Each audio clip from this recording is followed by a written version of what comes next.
자, 그러면 이제는 각각의 사용 재료의 특성에 대해서 여러분들하고 이제 살펴볼 거예요. 한 재료씩.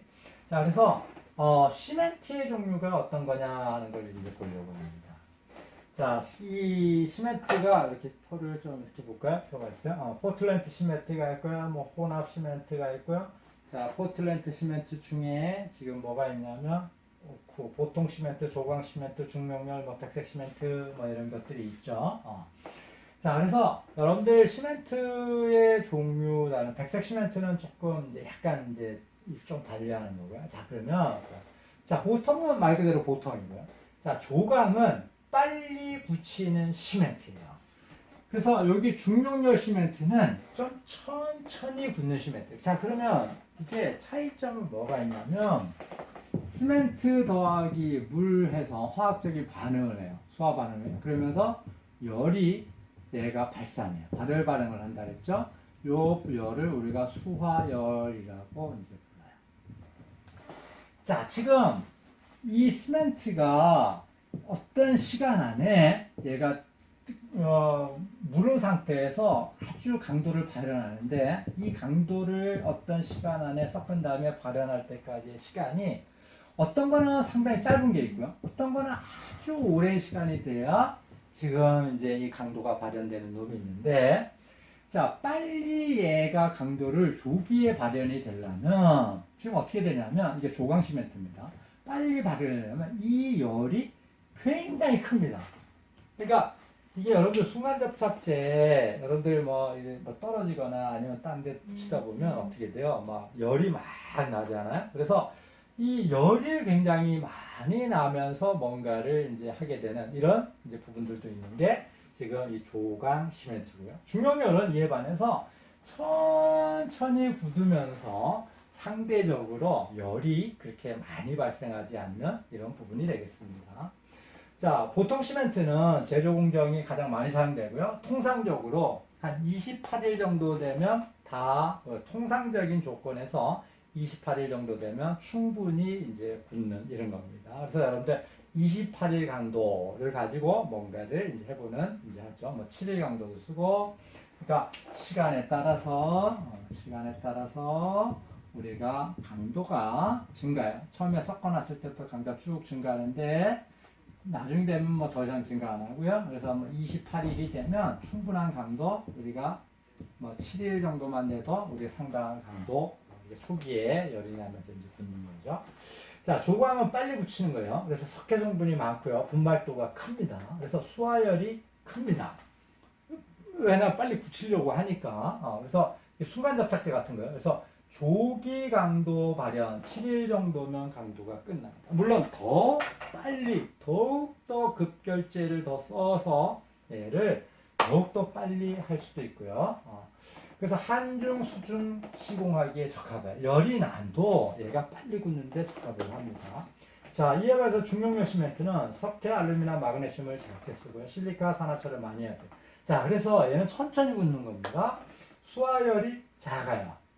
열이 조금 나는 거예요. 그래서 조기 강도는 작지만 장기적인 강도는 충분히 발현이 될 수 있습니다. 자, 그래서 지금 이게 양산 기간 동안 열이 많이 나지 않기 때문에 최적 변화도 작아. 최적 변화가 작다는 얘기는 뭐냐면 양생 과정 중에 오는 균열, 수축균열 뭐 이런 것들의 우려가 상당히 적다 하는 거고요. 그래서 댐과 같은 콘크리트 구조체, 댐은 지금 아주 매스 콘크리트, 큰 콘크리트 블록을 쓰는데 이건 나중에 이제 열을 식히는 방법을 또 얘기했거든요. 댐처럼 큰 거는 콘크리트 뭐 다 채우지는 않겠지만 이 콘크리트에 열이 나면 열이 빠져나갈 데가 없으면 이 부분에서 뭔가 사단이 나는 거예요. 그러니까 이 부분에 지금 수화열이 최대한 적게 지금 발생을 하는 게 좋은 거죠.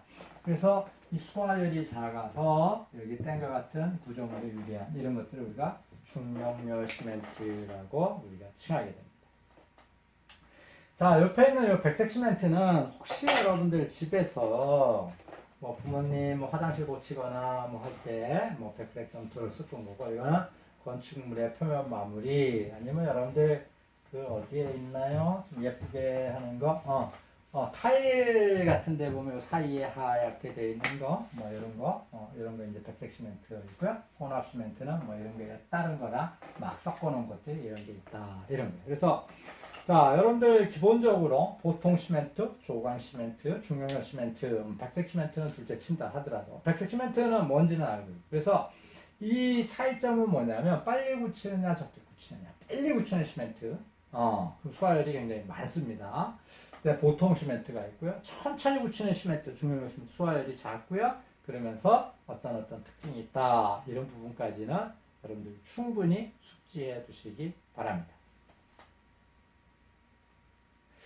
자, 그 다음에 이 시멘트의 저장 방법이 있어요. 시멘트는 이제 포대로 이렇게 오는데, 이게 자재를 반입을 해놓고 오랜 시간이 되면 얘가 어때? 시멘트가 밖에 있는 수분이라 하면서 시멘트가 딱딱해서 굳어버리면 못 쓰잖아요. 그러니까 그런 것들을 방지하기 위해서 어떻게 지금 보관을 해야 되느냐 이거. 자, 방습이 되는 습기가 없고 시멘트 사이드 통풍이 되지 않도록 잘 보관해라. 지상에서 30cm 이상 좀 띄워놓고 해라. 지상은 어떻게 습기가 많잖아요. 그죠? 이거 띄워서 하라. 13포대 이상까지는 쌓지 마라. 얘를 쫙 쌓으면 위에 있는 무게가 누르면서 어떻게 든 시멘트가 딱 굳어버리는 거니까 많이 높이 쌓지 마라. 자, 입하된 순서로 쌓아야 다 쓸 수 있겠죠. 그러니까 내가 뭐 한 달 전에 입하된 거 있고 어제 입하된 거 있는데 한 달 전 것도 말짱하고 지금 어제 들어온 것도 말짱한데 제가 한 달 전 거를 안 쓰고 어제 들어온 거 쓰면 이 한 달 전 건 점점 하다가 시간이 아주 오래돼 버리면 못 쓰는 상태로 가니까 유효기간이 지금 어떻게 돼요? 조금 얼마 안 남은 거부터 그러니까 입하된 순서대부터 빨리 쓰고 3달 이상 되면 좀 불안하니 사용 전에 한번 확인을 해라 이거고요. 저장 중에 발생한 시멘트 덩어리는 지금 공사에 사용하지 말아라. 이런 얘기고. 자, 여기에는 뭐냐면, 시멘트를 지금 보관하기 위한, 지금 포대를 보관하기 위한 지금 면적이에요. 지금 그래서 시멘트 한 포대가 0.4 지금 메다 제곱에 지금 이 면적을 갖는다. 이런 얘기고요. 그것이 N은 뭐냐면, 13 몇 층을 쌓을 거냐 그거고 전체의 개수가 얼마니까 지금 그건 단순한 얘기입니다. 지금 이 하나에 지금 0.4m 제곱에 10m 한 포대를 쌓아요. 쌓고 세 개를 쌓아요. 근데 내가 이게 쌓기를 지금 몇 개를 쌓냐면 13칸을 쌓았어요. 그럼 13포대를 쓰는 데는 뭐가 필요해요? 면적이 0.4m 제곱이 필요하잖아요. 그죠? 그러면 26포대가 있으면 요런 옆에다 이렇게 쌓으면 되잖아요. 그러면 어떻게 돼요? 0.8이 필요한 거고요. 옆에 요런 것까지. 자, 그 다음에 만약에 14포가 필요하다면 13개 쌓고 하나 쌓으니까 역시 0.8이 필요하고. 그래서 이런 것들을 수식처럼 나타낸 거예요. 자, 이거는 사실은 크게 그렇진 않은데 제가 이렇게 수식을 표현한 거는 과거에 기출문제에 이런 것들이 한 번 정도 나온 적이 있기 때문에 네, 여러분들한테 소개를 하는 정도입니다. 자, 이 부분은 이 정도로 정리하시면 될 것 같습니다. 다음은 콘크리트를 구성하는 재료 중에 지금 하나인 지금 이제 골재에 대해서 이제 살펴보자 합니다. 자, 좀 전에 우리 얘기를 했지만 콘크리트를 구성하는 거는 바인드로서 시멘트하고 물이 있고요. 그래서 시멘트 종류 살펴봤고요. 자, 물은 지금 특별하게 언급을 하고 있는데 바닷물 뭐 이런 것만 안 쓰면 뭐 크게 이제 상관없고요. 자, 그 다음에 이제 골재 종류에 대해서 이제 얘기를 해보고자 합니다. 자, 골재는 입도를 우리가 이제 맞춰서 이렇게 원하는 굵은 거하고 작은 거하고 골고루 이렇게 잘 섞여서 이제 이렇게 만들어야 되는데, 그래서 골재를 우리가 보관을 할 때는 이제 굵은 골재와 그 다음에 장골재를 나눠서 보관합니다. 그러니까 지금 우리가 콘크리트를 만들 때는 굵은 놈도 있어야 되고요, 작은 것도 있어야 되고요, 뭐 이렇게 이쁜 포를 가지기를 원하는 거죠. 그러니까 잔골재를 우리가 보통 모래, 이게 잔골재입니다. 그죠? 그 다음에 여기 굵은 골재가 있어요. 그러면 처음부터 얘를 이렇게 보관을 해 놓으면 좋잖아요. 이거를 그냥 뭐 골재를 이렇게 딱 섞어버리면 이하 여러분들 작은 골재, 굵은 골재의 배합비를 따로 결정하지 않고 뭐 이 원하는 대로 섞어 놓고 그걸 퍼서 쓰면 좋은데, 자, 굵은 거하고 잔 거를 이렇게 섞어서 우리가 보관을 하게 되면 잔 게 밑으로 떨어지고요. 굵은 거는 위쪽으로 이렇게 되죠. 그래서 이게 지금 시간이 지나면 재료 분리를 합니다.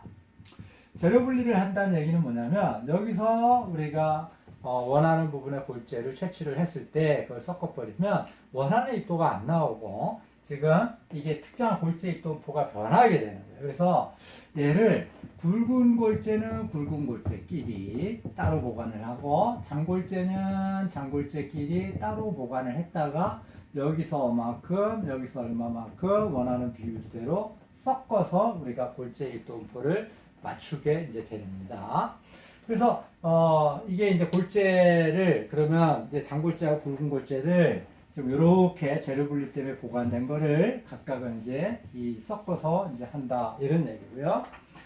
자, 우리가 이 굵은 골재는 정의는 어떻게 되냐면 4번째 채에 거의 하고 나면 기본적인 정의는 4번째 채에 남는. 그러니까 뭐냐면 4번보다 지금 넘버 4번 채보다 굵은 그러니까 이게 4.75mm예요. 4.75mm보다 더 굵은 골재, 요거보다 더 굵은 이런 것들을 지금 굵은 골재라고 칭하고 장골재라고 하면 지금 10mm채 모두 통과하고 4번 채에 다 통과, 거의가 아니라 통과를 하고 200번 채에 지금 남는. 그러니까 정의는 4번 채를 다 통과하고 200번 채보다는 지금 큰 그 사이권. 그러니까 200번 채보다 작으면 여러분들 흙분리해서는 어떻게 돼요? 이게 모래가 아니고 지금 우리가 실트나 점토, 세리토로 넘어가는 거잖아요. 그러니까 그게 아니고 모래 성분에 해당하는 것, 얘가 지금 뭐냐면 장골재예요.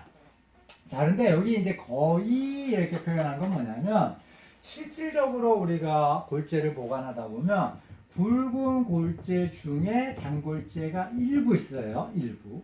자, 장골재 중에도 굵은 골재가 일부 존재합니다. 그래서 이렇게 보면 이 현장에서 쓰는 굵은 골재고 현장에서 지금 있는 보관된 잔골재예요. 그러면 굵은 골재라고 지금 우리가 섞어도 일부분 장골재가 들어간 거고 장골재라고 섞어도 일부분 굵은 골재가 들어가 있는 거예요. 그래서 현장에서 배합을 할 때는 이런 지금 장골재 안에 있는 굵은 골재에 있는 장골재를 지금 우리가 좀 보정을 해서 현장 배합비로 전환을 하는 부분이 필요합니다. 이 부분은 지금 나중에 여러분들 예제하고 같이 문제를 아마 많이 풀게 될 거예요. 그러니까 시험 문제 빈번하게 언급되는 부분이고요. 자, 그 다음에 우리 장골재와 지금 시멘트 더하기 물 바인더죠. 더하기 장골재만 이렇게 된 걸 우리가 몰탈 이렇게 이제 부르고요. 때에 따라서는 지금 이제 시멘트 더하기 장골재 모래만 섞은 이런 것들을 이제 팔기도 하죠. 그래서 우리 뭐 사모래, 뭐 특정 상표를 한다면 뭐 레미탈 뭐 이런 것들이 지금 이제 몰타를 물만 섞으면 몰타를 형성을 하는 이런 것들도 이제 있습니다. 자, 그래서 이게 이제 장골재, 굵은 골재 기본적인 정의고요. 자, 그러면 배합을 할 때 지금 시멘트 더하기 물 더하기 골재, 장골재, 굵은 골재 뭐 이렇게 더하게 되는데 자, 요 골재 안에도 지금 물을 포함을 하고 있어요. 그러니까 여러분들 이런 골재가 있으면 이게 바짝 말라서 물이 하나도 없느냐? 그럴 수도 있지만 지금 공기 중에 있는 상태라도 일부 조금의 물을 포함을 하고 있습니다. 그래서 이 시멘트와 이렇게 반응하는 이 물은 어떤 물이냐 이런 얘기예요. 그래서 그때 골재가 기준이 되는 상태는 어떻게냐면 표면 건조 포화 상태. 그러니까 골재 안에는 다 포화가 돼 있고요. 포화가 돼 있고 그러니까 골재 부피만큼 물이 있다는 게 아니라 골재 안에 물이 완전히 포화되어 있는 상태. 그러니까 표면은 완전히 말라 있는 상태예요. 표면 건조고 속은 포화되어 있는 이 상태가 배합설기 기준이 되는 거고요. 자, 공기 중에서 우리가 골재를 보관하게 되면 요거보다 조금 더 말라 있는 상태고 지금 이 상태에서는 지금 표면에도 물이 있는 수분 상태가 되어 있는 거고 오븐에 넣고 완전히 노건조 드라이 오븐 드라이를 하게 되면 완전히 물이 없는 이런 상태가 되겠죠. 그래서 우리가 표면 건조 포화 상태에서 물이 얼마만큼 더 있느냐, 요 물량을 우리가 표면 수량이라고 부르고요. 그 다음에 요 공기 중 건조 상태와 표면 건조 상태의 차이를 유효 흡수량, 전체를 흡수량, 뭐 함수비량이 얼마, 이건 그때 다른 거죠. 자, 그러면 요 표면 수량이라고 하는 거는 어떻게 돼요? 골재를 지금 할 때 얘는 뭐냐면 표면 건조 포화 상태에서 배합설계에 들어가니까 추가적으로 있는 표면 수량, 골재를 지금 넣으면서 추가적으로 있는 물입니다. 그러니까 여기에 물이 들어가는 거예요. 예를 들어서 시멘트, 물, 골재를 넣는데 단순하게 합시다. 자, 이거 100, 이거 50, 이거 뭐 100을 집어넣는다고 지금 뭐 1000을 집어넣는다고 칩시다. 자, 근데 실질적으로 골재 중에 표면 건조 상태에서 이런데 수분 상태로 갔더니 지금 얘가 골재가 예를 들어서 900이 있고요. 물이 지금 얼마, 990이 있고, 물이 10이 있어요. 그러면 얘가 이쪽에 더해지니까 물은 얼마나 넣어야 돼요? 40을 넣어야 되는 거고. 그러니까 시멘트 100 들어가고, 지금 물을 40 넣고, 골재에서 들어오는 게 10이 들어와서 50을 맞춰야 되는 거고. 얘 990이니까 어떻게 돼요? 1000이 안 되잖아요. 그럼 얘를 조절을 해봐야 되는 거예요. 그러면 1000 얼마 될 건가요? 이게 물량 맞고, 얘가 지금 1000이 되게 넣으려면, 실질적으로 계산해보면 뭐 1000, 뭐 10, 1020, 10 얼마 이렇게 집어넣겠죠?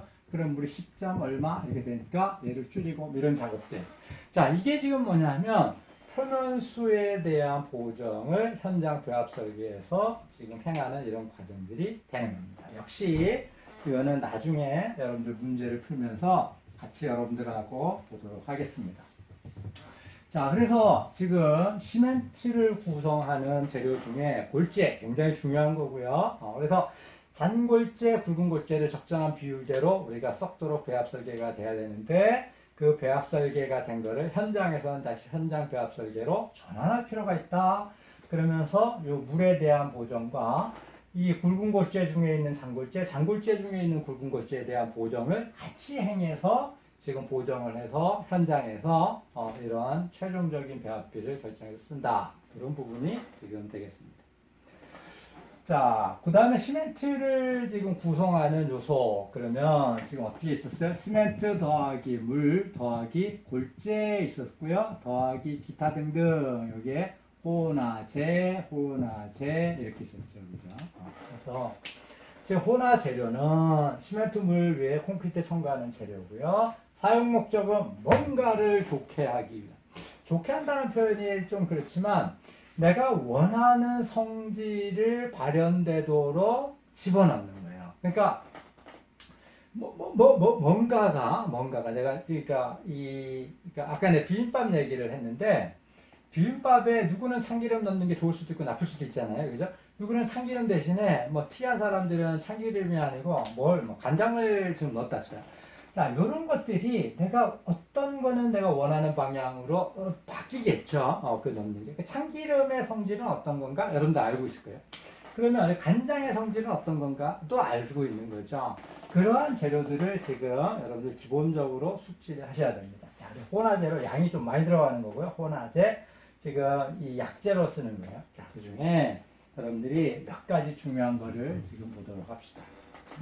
자, 이 포졸란이라고 하는 놈은 워커빌리티를 증진하고 블리딩을 감소시키는 효과가 있고요. 장기 강도, 인장 강도, 내구성을 증진하는 이런 효과를 가져올 수 있는 게 지금 포졸란이라고 하는 재료입니다.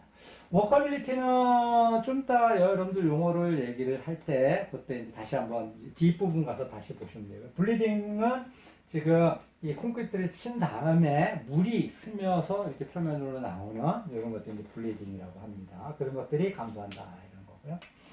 자, 플라이애쉬는 워커빌리티를 증진하거든요. 좋은 거죠. 대체로 좋은 겁니다. 사용 수량을 그래서 감소시킬 수 있어요. 물을 조금만 써도 얘가 워커빌리티가 반죽질기가 상당히 좋아진다는 얘기예요. 그래서 수화열을 감소시키면서 수화열이 떨어지니까 지금 경화 과정 중에 열이 떨어지니까 균열이 감소하고 수밀성이 개선되는 효과를 볼 수 있는 게 플라이 애쉬라고 하는 재료입니다. 자, 팽창제 있고요. 자, 그 다음에 뭐가 있냐면, 여러분들, A제 공기연행제가 있어요. 그래서 연행 공기를 형성해서 내구성, 동결융의 저항성을 증진하는 것들이 지금 A제가 있고요. 자, 그 다음에 감수제 이런 게 있어요. 동결 경화를 지내서 조인트 발생을 방지하는 이런 게 있고, 자, 그 기타, 방수제, 발포제, 강물운하제, 뭐 촉진제, 뭐 이런 것들이 쭉 있습니다. 자, 그래서 여러분들 포졸란이라고 하는 거는 뭐 이게 여러분들 사실은 이게 무작정 외워야 되는 이런 상황이니까 뭐 지금은 일단은 좀 친숙하게 지금 뭐 포졸란을 넣으면 어떻게 되느냐, 워커빌리티가 증진되고 블리딩이 감소하고 이런 효과를 있는 거다. 그러니까 아까 제가 비빔밥에 말씀드렸지만 참기름을 넣으면 어떤 건지 알듯이 포졸란이라고 하는 이런 재료는 이런 특성이 있다. 플라에시를 넣으면 이런 특성이 있다. 공기연행제 A제를 넣으면 이런 동결융에 특히 뭐 저항성이 증진한다. 감수제를 접어넣게 되면 이런 것도 있다. 나머지 제가 동그라미 안 썼지만 기본적으로 여러분들이 이런 정도까지는 여러분들 숙지랄까요? 알아두시면 좋겠습니다. 자, 다음은 여러분들 굳지 않은 콘크리트. 굳지 않은 것보다는 아직 굳기 전에. 그러니까 여러분들이 막 비벼놓은 상태에서 이런 콘크리트의 성질들을 지금 얘기하는 겁니다. 그래서 어떻게 보면 용어적으로 여러분들이 이제 좀 친숙해져야 되는 부분들이 좀 있겠습니다. 자, 반죽이 지금 되거나 지금 진 정도를 얘기하고 콘크리트의 전체적인 유동성을 표현합니다. 자, 그래서 반죽질기가 굉장히 물을 많이 타서 넣으면 작업 난이도가 지금 얘가 증가를 하거나 줄기도 하죠. 지금 뭐냐면 이 콘크리트 재료가 너무 뻑뻑하면 지금 이 콘크리트 치기가 굉장히 어렵고요. 콘크리트가 굉장히 유동성이 좋으면 지금 일을 하기가 굉장히 수월해요. 그래서 이런 것들을 뭐라고 얘기하느냐? 워커빌리티, 작업성을 나타내는 지금 워커빌리티, 재료 분리에 저항하는 정도를 지금 워커빌리티라고 얘기를 합니다. 자, 그래서 여러분들 물을 당연히 많이 넣으면 어떻게 돼요? 워커빌리티는 좋아지죠. 자, 그런데 물을 많이 넣으면 이게 무슨 배합비를 바꾼 거예요. 물을 너무 조금 넣어도 문제지만 물을 내가 적정한 만큼 배합 설계 상황에서 넣는데 일하기 힘들다 그래서 물을 여기다 막 탔어요. 그러면 어떻게 돼요? 워커빌리티는 개선이 되겠지만 나머지 등등은 상당히 원치 않은 방향으로 특히 강도도 떨어질 수 있고 원치 않은 방향으로 갈 수도 있겠죠. 그래서 여러분들 뭐 이 토목 현장에서는 이런 일이 뭐 그렇게 뭐 이런 것들은 배합 설계를 정확히 대부분 이제 요새는 지켜가니까. 근데 현장 배합을 하거나 여러분들 조그마한 뭐 일을 할 때 이런 것들 물을 막 무작정 타서 그러면 뭐 작업하기 좋으니까 야 이게 이렇게 돼야 돼 이러면 사실은 나머지 품질들 굉장히 떨굴 수 있기 때문에 조심해야 되는 이런 부분들이 되겠습니다. 그래서 여러분들 옛날에 그 레미콘차 이렇게 보면 가수하지 마시오. 그러니까 물을 더 넣지 마시오. 뭐 이런 것도 써놓고 다니고 그랬었습니다. 그렇고요. 자, 그 다음에 성량성, 플라스티시티, 모양을 만들어내는 겁니다. 거푸집이 형성되도록 쉽게 다져 넣을 수 있고, 거푸집을 제거해도 지금 재료 분리 없이 이 모양을 지금 잘 유지하고 있는 거, 이 성량성이라는 거 있고요.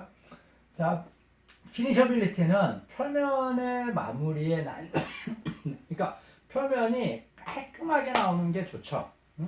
여러분들 요새는 이 피니셔빌리티가 굉장히 좋아서 여러분들 이 노출 콘크리트 뭐 집을 짓는데도 이 콘크리트를 짓는 데다가 특별히 지금 미장이나 페인트를 칠하지 않아도 표면이 굉장히 말끔하게 나오는 뭐 이런 것들을 나타내는 거를 지금 뭐냐면 피니셔빌리티라고 얘기를 합니다. 이런 것들이 일반 구조물에서도 뭐 약간 중요하지만 콘크리트를 가지고 포장에 친다. 그러니까 차가 다니는 표면 위에 콘크리트 포장을 한다고 할 때는 이 피니시빌리티는 대단히 중요한 겁니다. 왜냐하면 이 표면이 이 매끄럽게 안 나고 울퉁불퉁 해버리면 여러분들 차가 다니면서 평탄성 조화이 굉장히 떨어지니까 이런 경우에는 이 피니시빌리티가 굉장히 중요해요. 근데 요즘은 이 콘크리트 포장에서도 피니시빌리티가 너무나 기계 시공되면 잘 나오기 때문에 일부러 끄죠.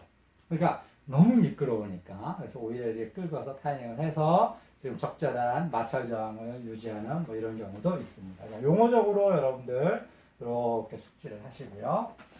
자, 요즘에 이제 피니시빌리티는 영양 요소는 뭐가 있냐면 굵은 골조의 최대 치수, 장골제율, 장골제 입도, 반죽질기 등이 여러분들 이 영향을 미친다 이런 얘기고요. 자, 그 다음에 워커빌리티가 있어요. 아까 했던 작업 정도의 지금 난이도죠. 자, 그래서 영양은 이런 것들이 봤는데 봅시다. 물량이 증가하면 슬럼프가 증가한다. 슬럼프는 테스트는 여러분들 뭐 제가 얘기를 안 해도 지금 붙지 않은 콘크리트를 이렇게 깔때기 모양에서 하고 빼게 되면 콘크리트가 이렇게 주저앉는 이 양, 이게 슬럼프 치죠. 그래서 이거는 여러분들 뭐 아니면 여러분들 인터넷에 뒤져보시면 뭐 이런 걸 좀 보실 수 있을 거예요. 자, 그래서 이런 것들이 물량이 증가하면 슬럼프가 증가해요. 그러니까 유동성이 좋아져서 워커빌리티가 개선되죠. 근데 나머지가 나빠질 수 있죠. 자, 장골재에 대한 영향도 받고요. 굵은 골재 영향도 받습니다. 자, 그래서 주로 이제 핵심이 되는 게 뭐냐면 시멘트의 종류 어떤 거를 쓸 거냐 하는 게 이제 워커빌리티 개선의 이제 한 관점이고, 물을 넣으면 굉장히 좋아지는 거는 당연한 사실인데 워커빌리티 개선이 되는데 다른 것이 나빠질 수 있으니 물량을 증가시키지 않고 워커빌리티를 증가시킬 수 있는 방법은 뭐가 있을까? 자, 그러면 아까 돌아가면 여러분들 호나제에서 지금 여러 가지 것들이 있었죠. 그 중에 이런 것들 워커빌리티를 개선하는 이런 것들을 넣으면 물량을 증가시키지도 않고 그러니까 내가 원하는 물량을 유지하면서 이런 것들을 개선할 수 있는 것들이 있다. 이런 거고요. 온도가 증가하면 슬럼프치는 감소합니다. 워커빌리티 떨어지죠. 작업하는 거. 자, 배합 시간이 증가하면 많이 비우면 워커빌리티가 일부 개선이 되기도 합니다. 자, 그 다음에 워커빌리티를 평가하는 방법, 대표적인 게 우리가 슬럼프 테스트 정도는 여러분들이 한번 정도 보시고, 요 뭐 BB 테스트 이런 것들도 약간만 그냥 뭐 용어적으로 이런 게 있다 정도만 여러분들 챙겨두시면 워커빌리티에 대해서는 이제 정리가 될 수 있는 것 같습니다.